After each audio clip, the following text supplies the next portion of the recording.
Europe's debt crisis, which recently led to riots in the streets of Athens, will lead the agenda at this week's summit of the world's economic powers in the French resort city of Cannes. Last week's agreement by the European Union to enlarge its bailout fund and to cut Greece's debt in half will likely ease some of the pressure on the G20 leaders. President Obama called it an important first step, but said more work lies ahead. The key now is to make sure that it is implemented fully and decisively, and I have great confidence in the European leadership to make that happen. America's economic and political problems may also come up at the G20. Stubborn high unemployment has stifled the U.S. economic recovery, and partisan bickering has led to questions from other countries about Washington's ability to address its economic problems.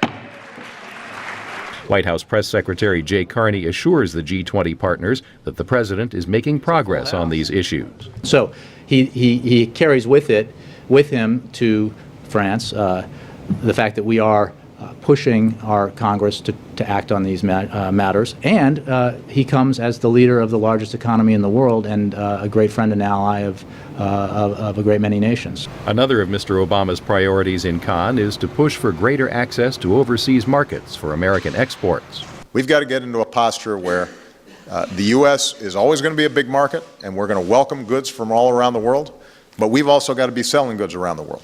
The president will continue to bring up the sensitive issue of the value of China's currency, according to Matthias Matisse, an assistant professor of international political economy at American University in Washington.